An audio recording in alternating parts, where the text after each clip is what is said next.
and Fox News contributor. Good to see you both. Good to see you, Megyn. Hi, Megyn. So, David, you and I are both lawyers. You still practice law. I don't.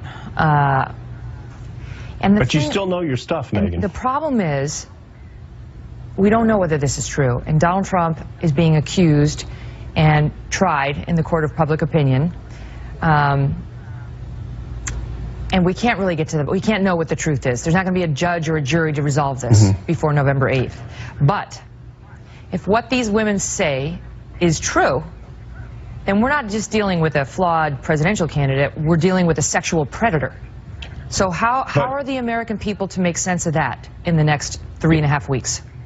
Well, I would never stipulate that what they're saying is true, Matt. Megyn, Miss Anderson, for example, this happened, she says, 24 years ago. She said it may have been at the China Club. She's not sure exactly if it was there. This is the full interview.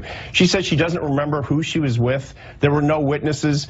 Something that traumatic, what she describes, Megyn, is a felony, digital penetration. You would remember. She didn't say penetration. Exactly. Well, she said, okay, touching. It's close enough. I mean, it's a sexual battery. It's a felony. And she would remember who she's with. She would remember which club she's at. You don't know Megyn, that. And the second, Miss Zerbos, by the way, she was reading directly from a script. It looked like she was reading a book. Hard to imagine there's a lot of credibility when she reads directly from a script. David, because, Megyn, why don't you just speak from the, why can't she just tell the story like she would on a witness stand? Right. Because she was nervous and she wanted to get it right. The stakes are very high. Couple that with the WikiLeaks release today of communications between the Democrat National Committee, Megyn, several operatives. That's fine. Okay, it's just hard to imagine much credibility, Megyn. I've represented people for 27 years who have been charged falsely with allegations like this.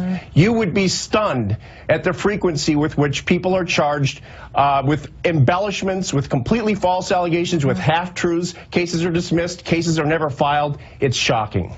That is true. Julie, what he just said is true. I mean, women do make false claims, and we've seen that over and over again. We look at the Duke rape case, right? And look at the thing, what happened on UVA. I mean, and they can go a lot further than these women have gone in the claims. But Donald Trump was the one who first told us he does this to women. Grab them by, right? He's the one who said it. And now, and just kiss them without even asking. And now one by one, these women have come forward from decades ago. I mean, every decade is covered of his adulthood, saying, me too, me too, me too, in great detail. And if this is an orchestrated smear, it's one hell of an orchestrated smear.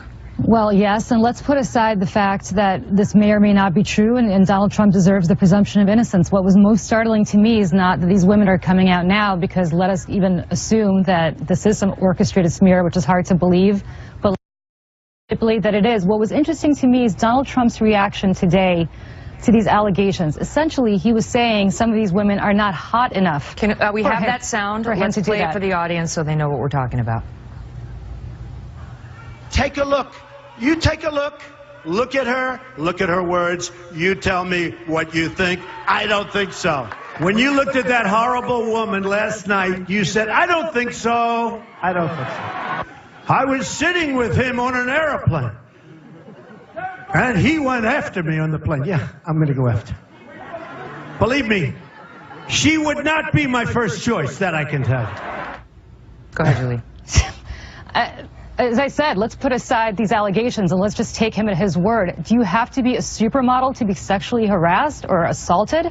Is that where we are, that Donald Trump is basically saying that unless you're Claudia Schiffer or somebody of that level, that women would never get assaulted by anybody because they're simply not hot enough to be assaulted? I mean, you know, that's where I think women have trouble relating to anything that he's saying, because again, even if you give him the presumption of innocence, his words are so damning, they're so offensive, they're so viscerally insulting, that there's not much else to say about these allegations other than he dug his own hole deeper and deeper today by making the comments that he made. Why is he talking about the looks of the women involved, David?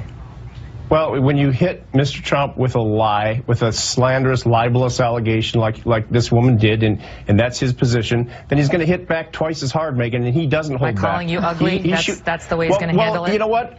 Was that, compare what she said about what he did to what he said to her. There's no real comparison. Yes, it was kind of a teenage remark, I'd say. I wouldn't counsel him to talk like that, but that's the way he is. He will hit you back twice as hard when you hit him with a non-truth, with an untruthful allegation, which that's his position. And so, you, David, before we go. Does it give you any pause? I mean, because as I said at the top, we don't know which is true.